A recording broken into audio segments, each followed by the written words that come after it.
모세의 시간, 하나님의 시간, 다른 말로 모세의 시간표, 하나님의 시간표라는 제목으로 하나님 말씀 증가하도록 하겠습니다. 혹시 드라마나 영화를 촬영하는 것을 본 적이 있으십니까? 저는 서울 지역에서 사역을 하다 보니까 가끔 영화나 드라마를 촬영하는 것을 본 적이 있습니다.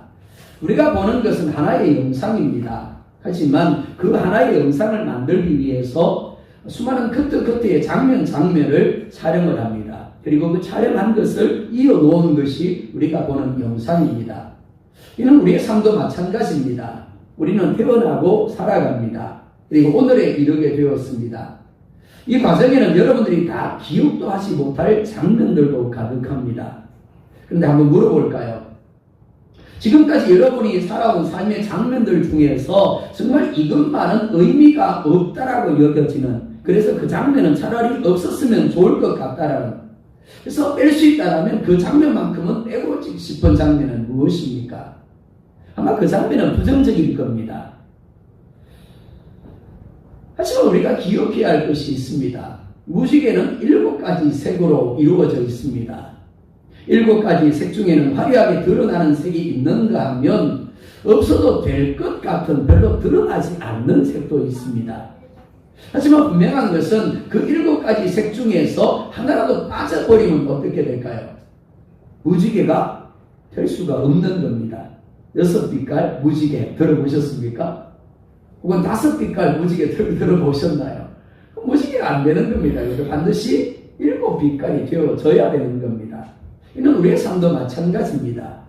우리의 삶에서 의미가 없어 보이고 그 장면만 없었더라면 내가 이렇게 살지는 않을 텐데 라고 생각되어지는 장면이 분명히 있을 겁니다. 하지만 우리가 어떻게 생각하는 것과는 상관없이 하나도 필요 없는 장면이 없습니다.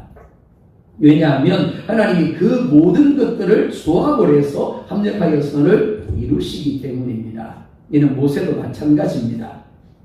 첫 번째로 오늘 본문은 장성함이 전환점의 시간임을 말씀을 합니다.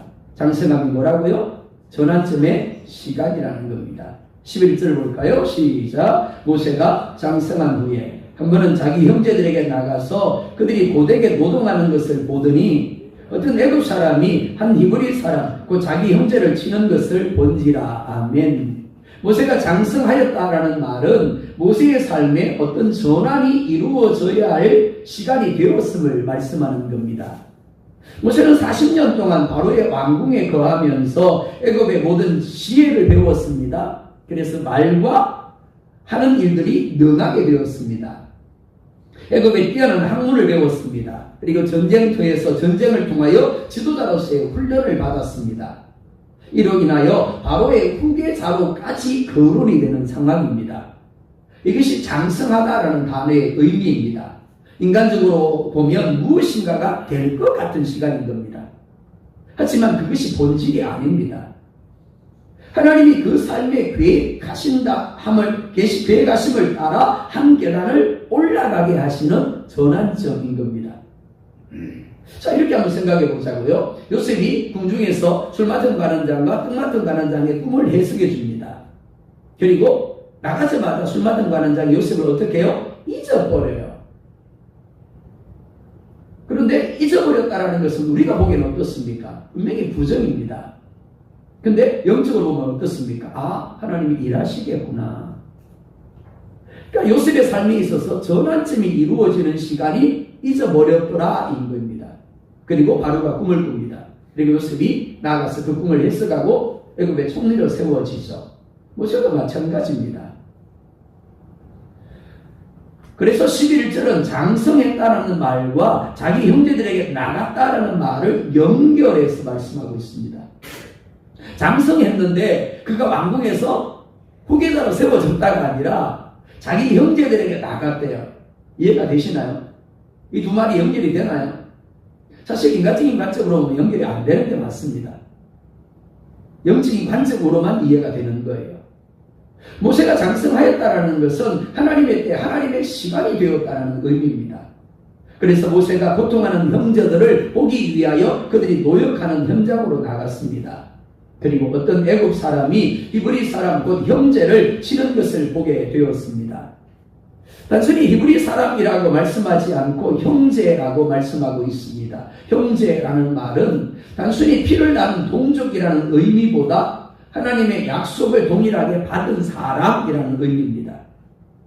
하나님께서 약속을 주신 또 다른 히브리 사람이 애굽의 감독관에게 얻어맞고 있었습니다. 자, 모세가 어떻게 했습니까? 12절 볼까요? 시작. 좌우를 살펴. 아멘. 모세는 히브리 사람이 애굽 사람에게 맞는 것을 보고는 어떻게 해요? 흥분합니다. 그리고 좌우를 살펴 사람이 없는 것을 보고는 그 애굽 사람을 쳐 죽여서 모래에 감춥니다. 자, 모세가 자기 형제가 얻어맞는 것을 보고는, 같은 약속을 받은 믿음의 사람이 얻어맞는 것을 보고는 흥분했어요. 그리고 좌우로 살펴서 사람이 없음을 보고 그를 죽여 모래에 감추었습니다. 한번 물어볼까요? 잘한 건가요? 못한 건가요? 못한 건가요? 자, 또 예를 들어보자고요. 예수님이 예루살렘에 올라가서 내가 대적들에게 잡힐 거야. 그리고 십자가에 죽을 거야.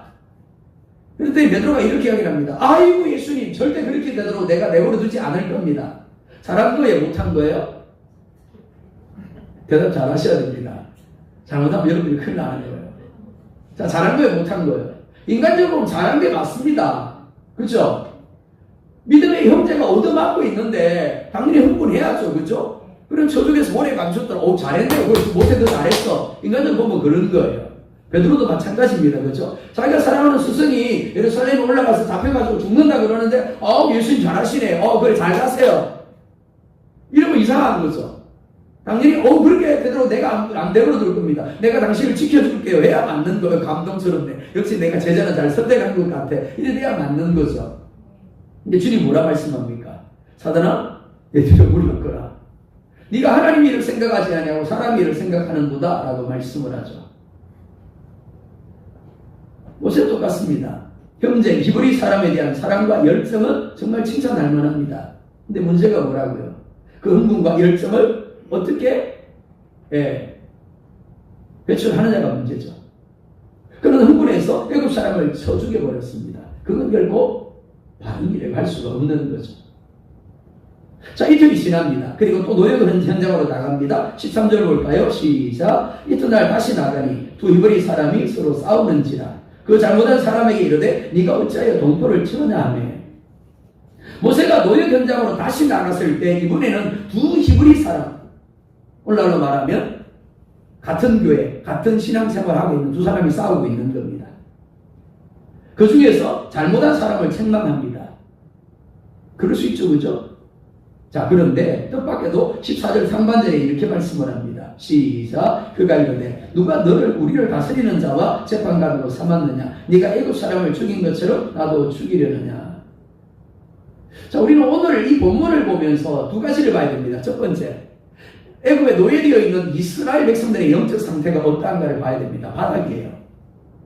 막연하게 하나님이라는 존재를 알고 막연하게 하나님이신 약속을 생각하고 있습니다. 그래서 하나님의 이름을 부르죠. 근데 문제가 뭐라고요? 그들의 영적인 상태는 바닥이었다라는 거죠. 노예이었다라는 겁니다. 그러다 보니까 분명히 잘못했는데 그 잘못에 대하여 책망을 받는데도 불구하고 그 잘못된 것은 맞아요. 내가 잘못했네요.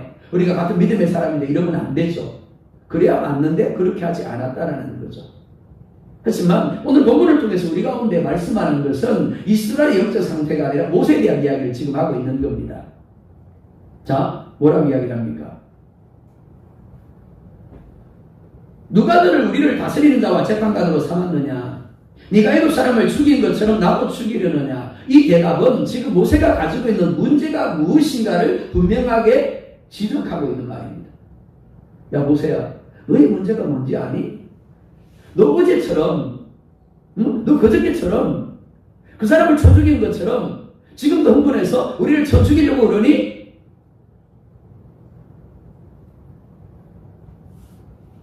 자, 히브리서 11장 24절에서 27절을 보자고요. 시작. 믿음으로 모세는 장성하여 바로의 공주의 아들이라 칭함받기를 거절하고 도리어 하나님의 백성과 함께 고난받기를 잠시 죄악의 낙을 누리는 것보다 더 좋아하고 그리스도를 위하여 받는 수모를 애굽의 모든 모압보다 더 큰 재물로 여겼으니 이는 상 주심을 바라봅니다. 믿음으로 애굽을 떠나 왕의 노함을 무서워하지 아니하고 그 보이지 아니하는 자를 보는 것 같이 하여 참았으며. 자, 말씀을 한번 끊어보자고요. 첫째, 바로의 공주의 아들이라 칭함받기를 거절하고 하나님의 백성과 함께 고난받기를 어떻게 했다고요? 더 좋아했대요. 대단하죠? 왕국에 거하는 것보다 노예된 백성들과 함께하는 것을, 그들과 함께 고난받는 것을 더 좋아했대요. 둘째, 그리스도를 위하여 받는 수모를 애굽의 모든 보화보다 더 큰 재물로 여겼더라라고 말씀을 합니다. 대단하죠? 대단하면 좀 하면 가요. 뭘? 자, 셋째, 왕의 노함을 무서워하지 아니하고 애굽을 떠났더라라고 말씀을 합니다. 대단하지 않습니까? 그래요. 대단합니까? 합니다. 그렇죠? 자, 그런데 그 이유를 무엇이라고 말씀하고 있습니까? 하나님의 말씀에 대한, 그리스도에 대한 믿음 때문이라는 겁니다. 하나님을 믿었대요. 그리스도를 믿었대요. 그래서 그렇게 했다라는 겁니다. 자, 그런데 문제가 뭐라고요? 그런 모세이지만 여전히 자기 자신이 죽었다고요? 살았다고요? 살아있는 게 문제인 겁니다. 자기 혈기가 살아있는 겁니다. 하나님을 사랑하고 섬기며 동포를 사랑하고 섬기는데 이를 위해서 무엇이든지 할 수 있는데 하나님이 원하시는 방식으로가 아니라 자신이 보기에 좋고 자신이 생각하기에 옳은 대로의 방식인 거예요. 그래서 애굽 사람을 쳐 죽였습니다. 그런데 문제가 뭐라고요? 그 애굽 사람을 쳐 죽인 것이 아니라 앞으로 얼마든지 누구도 같은 교회 안에서 신앙생활하는 형제도 쳐 죽일 수 있다는 거예요.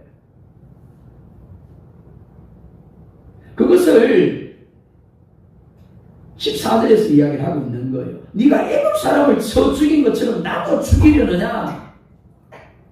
지금 모세의 상태가 그렇다는 겁니다. 믿음의 사람인데 그 믿음은 정죄되지 않은 믿음이라는 겁니다. 자기 자신이 온전히 죽지 않은 믿음이라는 거죠. 자, 갈라디아서 2장 20절을 보자고요. 시작. 내가 그리스도와 함께 십자가에 못 박혔나니 그런즉 이제는 내가 사는 것이 아니요 오직 내 안에 그리스도께서 사시는 것이라. 이제 내가 육체 가운데 사는 것은 나를 사랑하사 나를 위하여 자기 자신을 버리신 하나님의 아들을 믿는 믿음 안에서 사는 것이라. 자, 그리스도인이란 어떤 사람입니까? 참 믿음의 사람이 어떤 사람이라고 말씀하죠? 아주 단순합니다. 자기 자신을 그리스도와 함께 십자가에 못 박혀 죽은 자로 인정하는 사람이래요.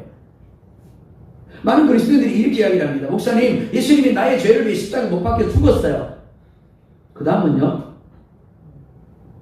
그게 끝인 거예요. 예수님이 나를 위해 십자가에 못 박혀 죽었대요. 근데 나를 안 죽었대요. 그럼 예수님과 나와 상관이 있어요, 없어요? 없는 거죠. 자, 구약의 제사가 예수님의 십자가 죽음을 예표하는 것이라고 그랬습니다. 그렇죠? 이스라엘 백성들은 죄를 지을 때 짐승을 끌고 성전으로 갔습니다. 성전뜰에서 번제단 앞에서 제사장 앞에서 짐승에게 손을 얹고 자기 죄를 자백합니다.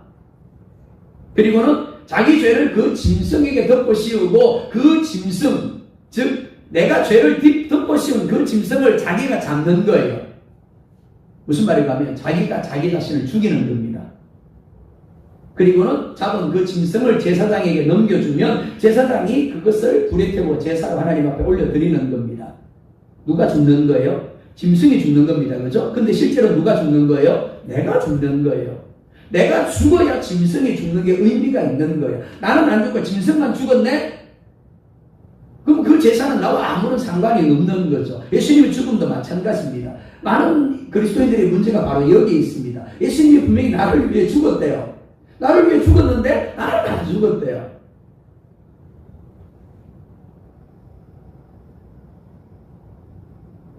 그리스도인은 자기 자신을 그리스도와 함께 십자가에 못 박혀 죽은 자로 인정하는 사람입니다. 그리고 자기 안에 예수님을 영접함으로 예수님이 그 안에 사시며 사시는 그 예수님에 대한 믿음으로 신뢰하고 의지하고 맡김으로 복종하는 사람인 겁니다. 모세는 분명히 누구도 가지지 못한 하나님과 민족 그리고 교회에 대한 열정과 사랑 그리고 믿음을 가지고 있습니다. 하지만 그는 아직 십자가에 못 박혀 죽지 못했습니다. 하나님을 믿는데 하나님과 하나님의 말씀을 따르는 것이 아니라 자기 혈기를 따르고 자기 감정을 따르고 자기 생각을 따르는 겁니다. 모세는 자신이 애굽인을 죽인 일로 인하여 왕궁을 떠나 미디안 땅으로 도망하게 됩니다. 자, 물어보자고요. 긍정입니까? 부정입니까? 왕자였던 모세가 하루아침에 범죄자가 되어서 바로가 죽이려고 그러니까 미디안으로 도망을 갑니다. 긍정인가요? 부정인가요? 네? 긍정이라고요? 여러분들 속으로 아니 도대체 목사님이 뭘 하시는 거야? 긍정이라고 대답하기를 원하는 거야? 부정이라고 대답하기를 원하는 거야? 그런 표정입니다. 부정이죠. 그죠? 부정입니다. 왕자로서 편하게 지내다가 하루아침에 알거지가 되어서 광야로 지금 도망가는 상황이란 말이에요. 그러니까 누가 봐도 부정인 거예요. 근데 성경은 뭐라고 이야기합니까? 긍정이래요.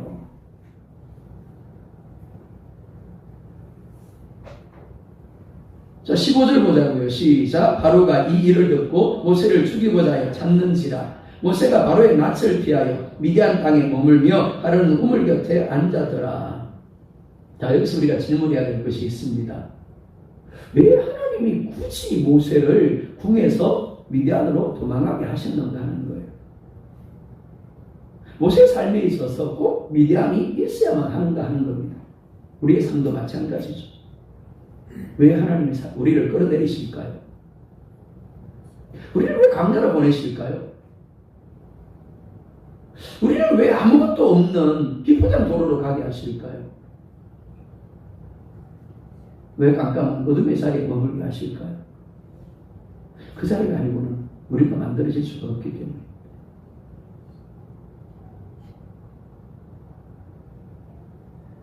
(15절) 말씀 어디선가 본 것 같지 않습니까?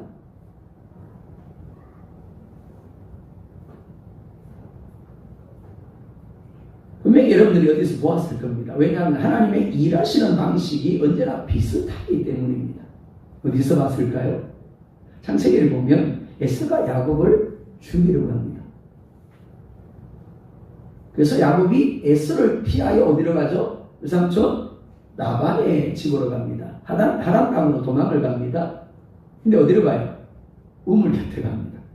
우물 곁에 누구 만나죠? 외삼촌 라반의 딸인 라헬을 만납니다. 비슷하죠?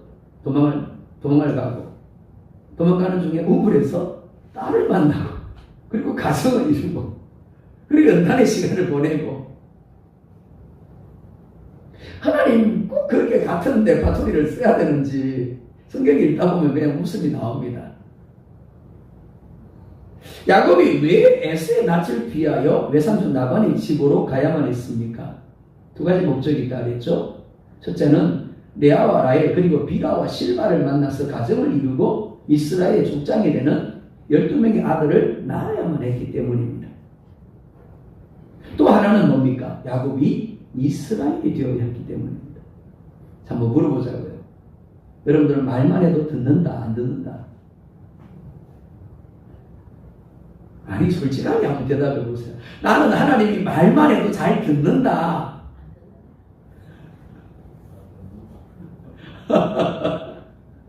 예, 야곱의 문제가 여기 있습니다. 모세의 문제가 여기 있는 거예요. 바울의 문제가 바로 여기 있습니다. 하나님이 말씀만 해도 예, 아멘 하고 변화의 자리로 나아가고 순종의 자리로 나아가고 복종의 자리로 나아가면 얼마나 좋겠어요. 그죠? 그럼 하나님이 굳이 우리를 광야로 보내실 필요가 없는 거예요. 근데 문제는 뭐라고요? 말만 해가지고 안 된다는 거죠. 끊임없이 감동을 주시고 끊임없이 말씀을 통해서 들려주는데도 불구하고 나는 아니래. 자기는 아니라는 거예요. 자기는 잘하고 있다는 겁니다. 자기는 문제가 없다는 거죠. 깨닫지 못하는 겁니다. 인정하지 않는 거예요. 그러다 보니까 하나님이 야곱을 이스라엘 되게 하기 위해서 외삼촌 라반의 집에 보내가지고 20년 동안 그곳에서 어떻게 해요? 외삼촌 라반을 통해서 구박을 받게 합니다. 우리가 10번이나 싹쓸 변경하죠. 죽이려고까지 해요. 끊임없이 낮아지게 만듭니다. 그런데도 불구하고 야곱이 연단되더라고요? 안 되더라고요? 부족한 거예요. 여전히 자기가 살아있는 겁니다. 그래서 하나님이 어떻게 하셨어요? 야복에서 에스가 400인을 끌고 오게 하십니다. 사실은 에스는 흠칫하고 돌아갑니다. 그죠? 돌아와가지고는 붙들고는 엉엉엉 그러더니 그냥 돌아갔어요. 왜 왔는지 모르겠어. 아마 자기 자신도 몰랐을 거예요. 내가 왜 왔지? 정신없이 그냥 와가지고는 울고는 돌아간 겁니다. 왜 왔다고요? 야곱에게 경고하려고. 너 이래도 안 엎드릴래? 이래도 너 자신을 포기하지 않을래? 예수님이 바짓가랑이 붙들고 그럽니다. 그죠? 나 축복해 주세요. 내 힘으로 안 됩니다. 내 능력으로 안 됩니다. 내 지혜로 안 됩니다. 당신이 내게 축복해 주셔야 됩니다. 그래서 예수님 뭐라 그럽니까? 너희는 뭔데? 얘 야곱입니다. 그렇구나. 너는 지금까지 네 지혜로 살았구나. 네 능력으로 살았구나. 네 잘난 맛에 살았구나. 그렇지만 너는 이제부터 하나님의 은혜로 살아라. 이제 너희 이름은 이스라엘이다. 이스라엘이 뭐라고요? 하나님과 더불어 힘을 얻어 강하게 된 자. 이게 원문적인 의미라고 그랬습니다. 하나님의 은혜로 살아가는 자예요. 마태복음 5장에서 심령이 가난한 자는 복이 있나니 천국이 저희 것이며 심령이 가난한 자가 이스라엘이에요. 한순간도 하나님의 은혜 없이는 하나님을 기대하지 않고는 하나님을 붙잡지 않고는 살아갈 수 없는 사람, 그게 이스라엘인 겁니다. 그 이스라엘 만들려고 하나님이 굳이 20년 동안 라반의 집에서 고생하게 하신 거예요. 그것마저도 안 되니까 야복에서 어떻게 해요? 그의 관절을 치시고 쩔뚝거리게 만드시고 그의 이름을 바꾸어 주셨죠. 그런데도 안 변합니다. 어디서 변해요? 세겜성에서.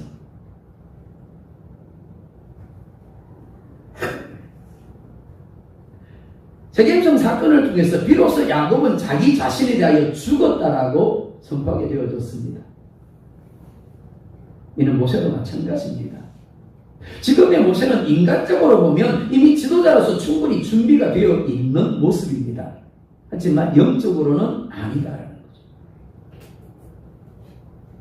만약 이대로 모세가 부름을 받는다라면 14절에서 잘못한 그 히브리 사람이 이야기한 것처럼 자기 마음에 들지 않을 때마다 어떻게 한다고요? 애굽 사람을 쳐 죽인 것처럼 형제를, 히브리 사람을 쳐 죽일 겁니다.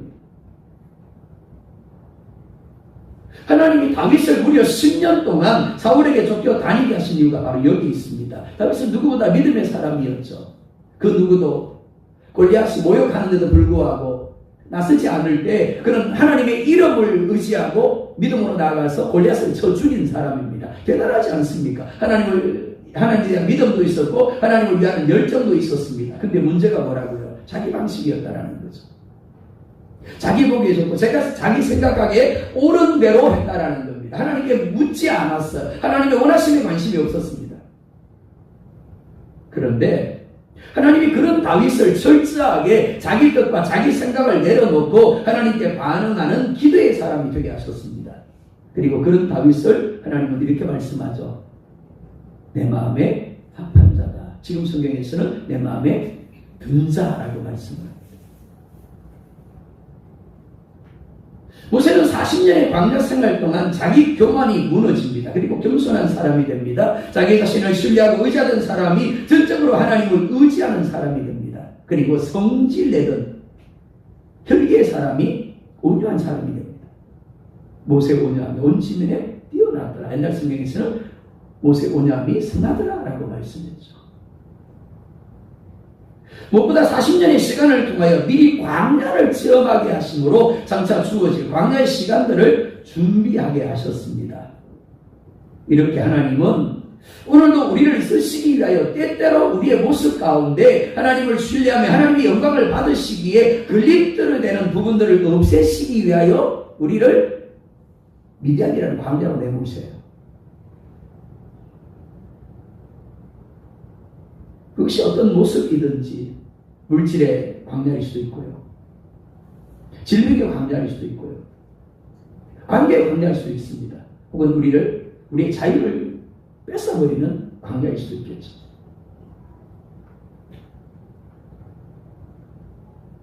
그것이 어떤 모습이든지 그 광야로 인하여 하나님은 우리를 하나님 앞에 엎드리게 합니다.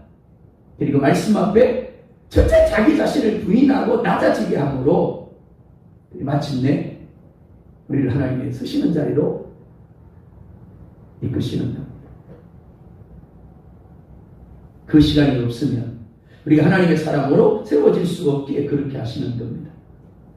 살아가면서 우리는 긍정적인 상황을 만나기도 하고 부정적인 상황을 만나기도 합니다. 하지만 그 어떤 상황도 우리에게 필요 없는 상황이 없습니다. 믿음으로 살려고 하지만 잘 안 될 때가 분명히 있을 겁니다. 그리고 삶에서 실패하고 실수하는 순간들도 있을 겁니다. 하지만 걱정하지 마십시오. 그 시간조차도 하나님은 합력하여 선을 이루는 시간으로 사용할 것입니다. 그렇기 때문에 우리가 해야 할 것은 우리의 삶을 계획 가시고 우리를 이끌어 가시며 우리를 하나님의 사람으로 만들어 가시는 하나님을 전적 신뢰하는 겁니다. 그리고 의뢰함으로 날마다 말씀 앞에서 자기를 부인하고 자기 십자가를 지는 삶을 사는 거예요. 그렇게 하루하루에 퍼즐을 맞춰가다 보면 요셉이 마침내 옥에서 나와 바로의 궁에서 총리가 되어졌던 것처럼 하나님의 그림이 하나님이 그래서 나를 그 광야에 세우셨구나. 하나님이 그래서 그 광야에 나를 머물게 하셨구나라고 고백하게 되어지는 겁니다. 두 번째로 우리의 삶은 나그네의 삶임을 말씀을 합니다. 16절, 17절 볼까요? 시작. 미디안 제사장에게 7달이 있었더니 그들이 와서 물을 길어 구유에 채우고 그들이 아버지의 양떼에게 먹이려 하는데 목자들이 와서 그들을 쫓는지라. 모세가 일어나 그들을 도와 그 양떼에게 먹이니라. 아멘. 모세는 한순간에 왕자의 자리에서 도망자의 자리로 추락을 합니다. 아마 바로 왕이 자신을 죽이고자 했기 때문에 정신없이 아무것도 가지지 못한 채 미디안 광야로 도망을 했을 겁니다. 누구와 같아요? 야곱과 같죠, 그죠? 그리고 그곳에서 가진 것이 없었기에 당연히 노숙자 생활을 할 수밖에 없었을 겁니다. 그런데 어느 날 정말 우연히도 미디안 제사장의 7딸들이 양을 치다가 양에게 물을 먹이기 위하여 우물 곁에 옵니다. 하필이면 그때 누가? 모세가 그 우물 곁에 있었어요. 그런데 물을 먹이려고 하는 제사장의 7딸들을 목자들이 쫓아내는 겁니다. 그리고 그것을 모세가 봅니다. 그리고 어떻게 합니까? 도와주죠.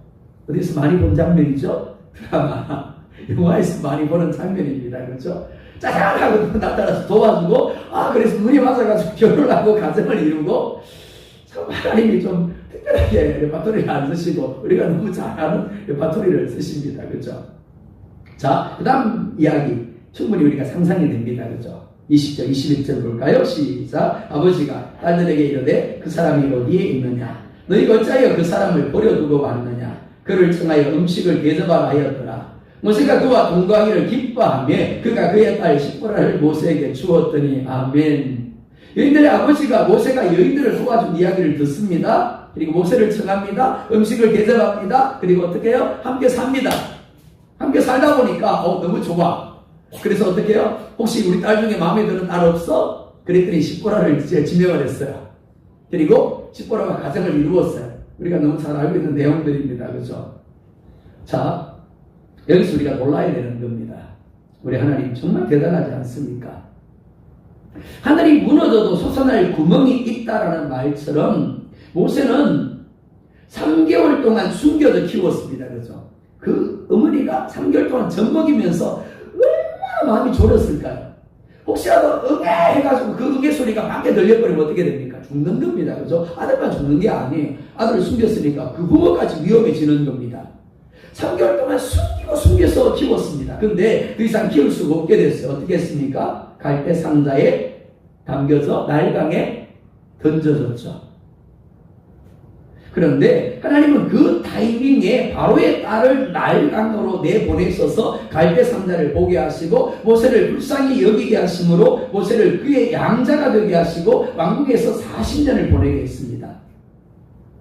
자, 그리고 이제 도망자가 되어서 아무것도 갖지 못한 채 미디안 광야로 도망해서 노숙자 생활을 하고 있는데 그 모세를 위해서 하나님이 누구를? 미디안 제사장의 집을 예비해 두셨어요.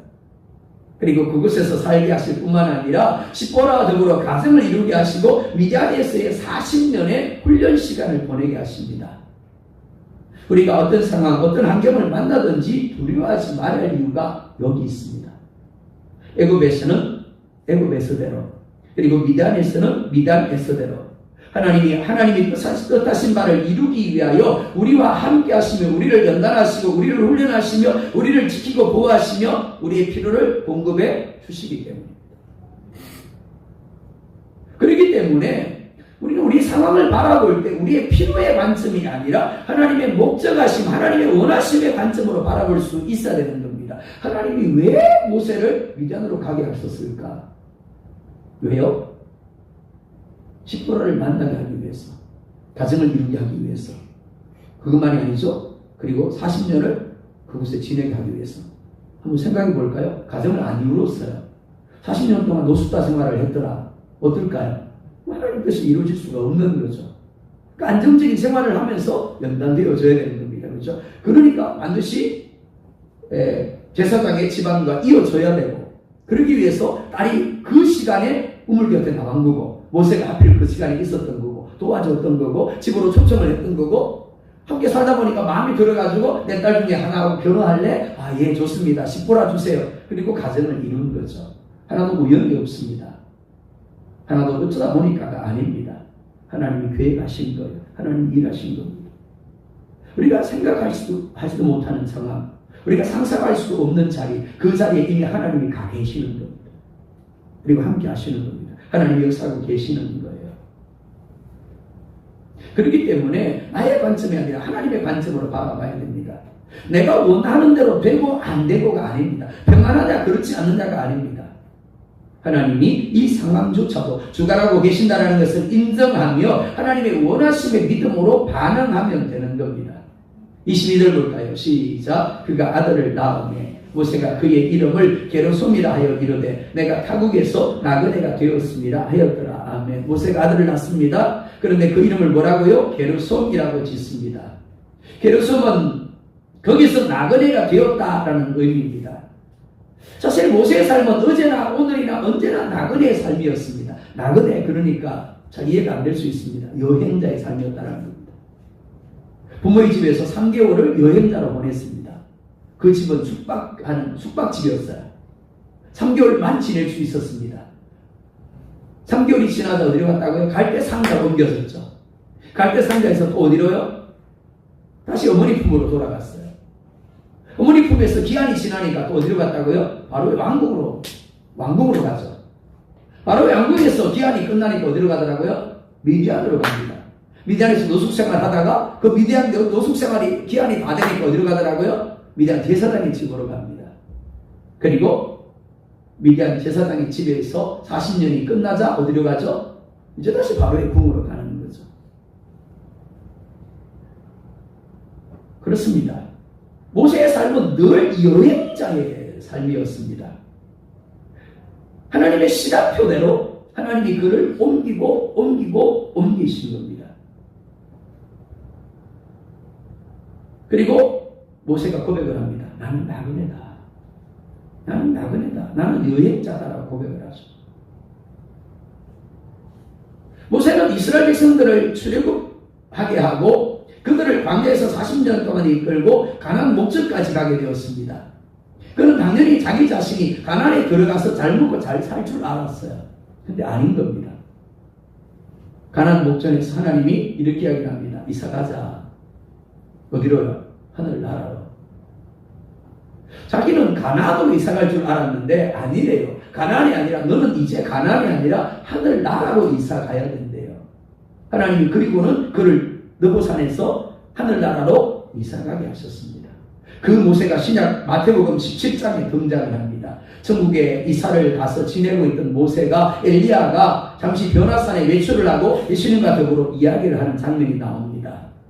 그리고 예수님과 함께 이야기를 끝내고는 어디요? 다시 돌아가는 거죠. 사랑 여러분, 여러분의 삶이 여행자의 삶임을 인정하고 있습니까? 내가 사는 것이 아니라 하나님이 하나님의 뜻을 따라 이곳에서 살고 저곳에서 살게 하시는 겁니다. 그리고 우리를 훈련하시고 연단하시며 하나님이 하게 하시는 일을 하며 살게 하시는 겁니다.